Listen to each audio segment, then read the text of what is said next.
Hola, ¿qué tal? Gracias por darme la oportunidad de llegar hasta su casa. Mi nombre es Javier Risco y esto es La Nota Dura. Ya sabe que este día lo utilizamos para hacer, de alguna manera, detenernos un poquito más en los temas de la agenda nacional, salir un poco de coyuntura.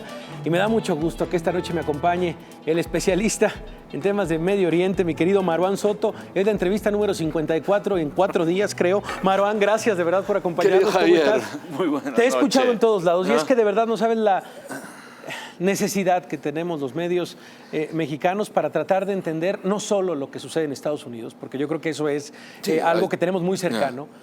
Y la parte mediooriental, Eso justo porque nos metimos en un tema en el que tenemos los dos puntos de vista. Igual de importantes. ¿No? Y que se mezclaron y se perdieron en la traducción y al mismo tiempo están envueltos de una serie de conflictos y una serie de ciertos códigos que en algún momento quizá pensamos que estaban medianamente claros. A ver, si pensamos en el conflicto Estados Unidos-Irán, tendríamos que pensar que en 1979 para acá nos daba un espacio suficiente para pensar que había ciertas reglas del juego, que en los últimos días de la semana pasada, ahora con el asesinato del general Soleimani, da la impresión que todo eso se movió. Y la semana fue justo eso, fue una especie de torbellino de arena en el que cerramos con los últimos reportes sobre el avión retirado, el avión derribado. Es que yo creo que te regresas a un lugar en donde ni siquiera tenemos claro, justamente, que es todo, al final, esta última crisis se deriva del asesinato directo de Soleimani. Sí. Y ni siquiera nos hemos puesto a entender por qué. ¿Por qué la crisis? ¿Por qué la crisis? ¿Por qué la gente se indignó? ¿Por qué él? Cuando tratamos de hablar con varios especialistas, bueno, y algún símil de Soleimani, me dicen, no, pues no hay forma de explicarlo. Yo sé que tú sí tienes forma de explicarlo. ¿Cómo lo entendemos esto? ¿El por qué? Nos estamos enfrentando en general a la constante de los conflictos medioorientales. En el momento auge del Daesh, lo platicábamos mucho tú y yo en radio, resulta que estamos en una zona donde los conflictos religiosos, políticos, militares, terminan por juntarse todos en una misma línea y eso hace prácticamente imposible entenderlos solamente con una respuesta que a veces podría ser reduccionista, ¿no? Es decir, Medio Oriente se transforma el espacio donde están todos los temas de los que no se debería hablar en una cantina y todo el tiempo se hablan de ellos. Entonces, hay que tratar de entender el contexto de dónde veníamos y por qué la gravedad del conflicto. Cuando tratamos de pensar en quién era Soleimani para tratar de, más allá de darle un punto paralelo, entendámoslo como alguien que es el responsable, el arquitecto de la expansión de un proyecto político, religioso y militar que saca de las fronteras de Irán el proyecto iraní que llega en 1979 con la Revolución Islámica, con la revolución de los ayatolás, que lo que trata es de tener un Estado, logra tener un Estado chiita que después de 13 siglos, cosa de nada, le hiciera frente a la hegemonía sunita en Medio Oriente, en estas dos vertientes del Islam. Entonces la importancia es la importancia militar, la importancia no necesariamente religiosa, porque él no es un clérigo, pero responde a un clérigo, le responde al ayatollah Jamenei. Entonces tiene esos dos componentes más el componente político que llega a tener ejemplos en el Hezbollah libanés, en los hutis del Yemen, en el apoyo directo a la dictadura de Bashar al-Assad. Sabemos que la dictadura de Bashar al-Assad no se hubiera podido mantener tras 9 años de guerra civil en Siria sin el apoyo de Moscú, pero también sin el apoyo práctico de Soleimani, con el apoyo militar de las milicias chiitas que le dieron también permanencia, y muy particular para esta crisis, que es algo que más o menos se ha empezado a dilucidar conforme fue avanzando la semana, en la construcción política de Irak post-salida en términos simbólicos, de las tropas norteamericanas de Irak. Ok. A ver, tenemos ese panorama entonces, el inicio. Esta semana ocurrieron, y hay tantas voces, por supuesto, lo que sucedió, estos misiles enviados desde Irán a esta base militar estadounidense en Irak. Están la respuesta silenciosa a través de un Twitter de Donald Trump esa noche. Al siguiente día, la conferencia de prensa de Donald Trump, que me gustaría detenerme un poco ahí. ¿Qué te parecieron sus palabras, ese discurso? Creo que ya sé que es mi obsesión de siempre, el vicio de siempre tratar de rellevar todos los terrenos del lenguaje. para poder entender por qué nadie había hecho esto, el asesinato de Soleimani, no se trata de un asunto más que de cautela. No es que no se lo merecieran, no es solamente un tema de derecho internacional, es que era poco cauteloso por las posibles consecuencias. ¿Qué es lo que hace el discurso de Trump desde el tuit de la noche anterior, después en la conferencia de prensa, y al mismo tiempo lo que en la misma noche anterior a la conferencia de Trump dice el secretario de Relaciones Exteriores iraní, cuando ambos resulta que apuntan en, con esto al parecer el conflicto, al menos esta etapa ya está más o menos tranquila, hubo el asesinato de Soleimani, Irán ya responde, como no hay bajas norteamericanas, la cosa ahí se queda tranquila. No es un tema de sensatez tampoco, es un tema de cautela. ¿Por qué es un tema de cautela? O sea, pones no la es lo palabra mismo. cautela en medio de toda esta semana. Es cautela.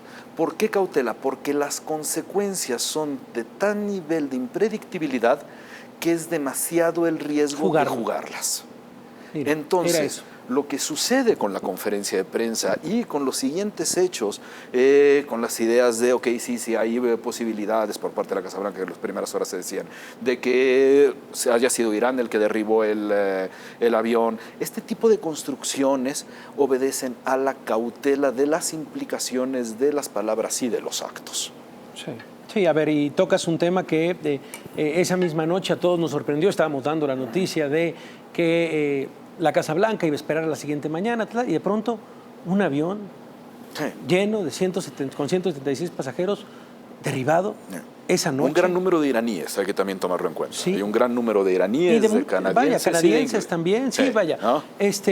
Por lo menos lo que nos decía ayer Trudeau lo confirma y dice, se trata de un misil iraní tierra-aire. Sí. Y nos damos en cuenta de los distintos matices del conflicto, que quizá en el momento que tenía ciertos avisos catastróficos, donde la estridencia ganó, sí, creo que hay que reconocer que la estridencia le ganó a la noticia, cuando de repente durante algunas horas en los que no se sabía si había algún mensaje por parte de la Casa Blanca después del ataque a las bases, había quienes pensaban, ok, guerra mundial, lo que sea, cualquier tipo de babosada, ¿no? Resulta que se nos olvidaban ciertos matices del conflicto, y entre esos matices están no solo la impredictibilidad, sino que cuando hablamos de un conflicto con Irán como entidad, tenemos que pensar en un conflicto con agentes estatales, llamémosle el mero gobierno, las fuerzas que comandaba los Quds, los que comandaba Soleimani, pero al mismo tiempo con los otros actores como los Hezbollah, como con las milicias, con grupos chiitas y demás, que no necesariamente van a entrar en el mismo control, y al mismo tiempo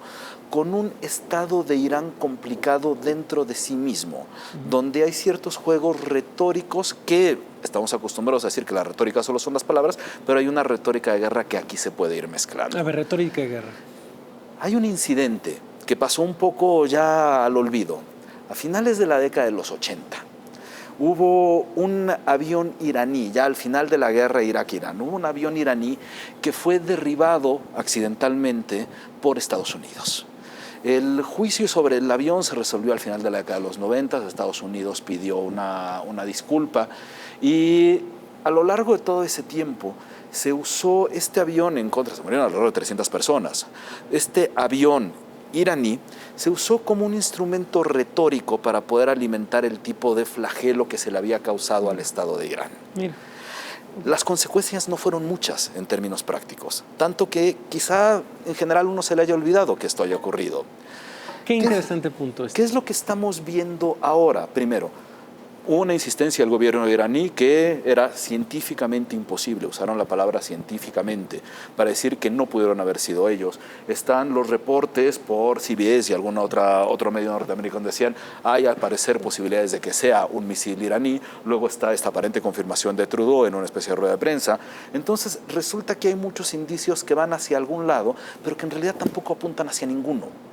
Y esa parte es complicada. Pero yo creo que planteas un punto fundamental al poner este ejemplo, el cual sinceramente yo no había escuchado en otro análisis, que es este avión, tal, se pone sobre la mesa que se trató de una confusión, hay un juicio durante 10 años, tal, dice, en el hecho en realidad no hubo una consecuencia grave no.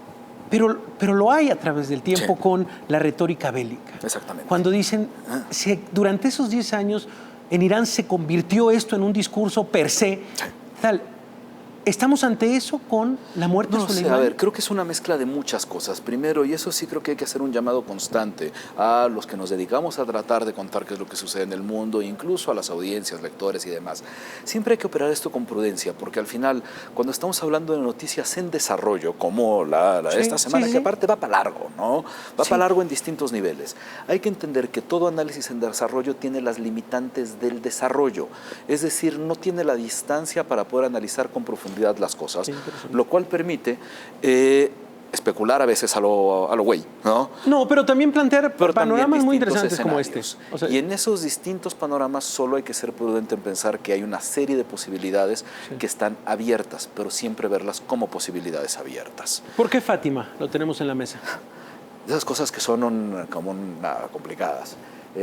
Fátima es su novela más reciente. La novela más reciente. Que ya está en portada. La platicamos acá hace algunas semanas, hacia finales de año, sobre este interrogatorio que se le hace a un chico americano-iraní en la frontera de México con Estados Unidos en Tijuana. Un interrogatorio que lo que buscaba era, a través de lo que respondiera el personaje de la novela, tratar de dar con al-Mahdi Muhandis.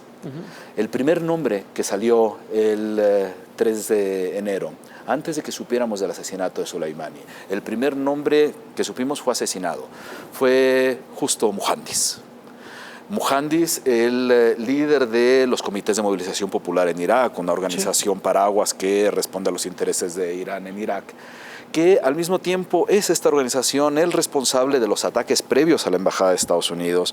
Es también, aunque no hay una clara definición de quién fue el que hizo los distintos cohetes, no misiles, sobre la zona verde de Bagdad, algunos apuntaban a esto, es el personaje atrás del gran personaje que fue Soleimani. ¿Por qué lo tenemos en la mesa? Porque yo siempre he insistido, en general en Medio Oriente y mucho estas semanas, y en esas 50 y tantas entrevistas si quieres, ¿no?, que a veces nos dejamos llevar por esta estridencia de la noticia y pensamos que, como sucedió después de la conferencia de prensa de Trump, que cuando las cosas se calman, ya se calmaron. Y no necesariamente fue así. No. Hay si bien pudo ser la respuesta de Irak una respuesta una respuesta simbólica para poder decir sí respondí, pero sin hacer tanto daño para no pagar los costos. Resulta que después de eso, lo que puede suceder, y son, qué sé yo, el avión, la zona verde, lo que sea, es esta especie de estabilidad en pequeños conflictos, pequeños eventos, pequeños escándalos que van construyendo la realidad medio oriental, donde sin necesidad de que haya una guerra declarada, ¿no?, hay un estado de guerra y hay un estado de no paz, en el que la convivencia se hace imposible y se hace imposible también la tranquilidad de los países. Resulta que tanto Irán como Estados Unidos, al parecer, decidieron que Irak sería su espacio de conflicto, el tablero de ajedrez. Bueno, pensemos un poco también qué es lo que sucede en Irak. Híjole, Marwan, de verdad, ahora entiendo las decenas de entrevistas, ¿no? Claro que lo sabemos, tú como especialista en Medio Oriente. Importante, de verdad, retomar Fátima también, de Marwan Soto Antaki, y retomar tu trabajo, también hay que decirlo, Javier, para tratar de entender lo que sucede, no irnos nada más con lo que sucede en Estados Unidos. Por lo general la balanza está bastante desequilibrada, pero de verdad, no sabes qué valioso tener tu voz, Marwan. Gracias de verdad por acompañarnos. Muchas gracias. Ahí está el análisis de Marwan Soto Antaki. Nosotros vamos a una pausa, regresamos, seguimos aquí en La Nota Dura.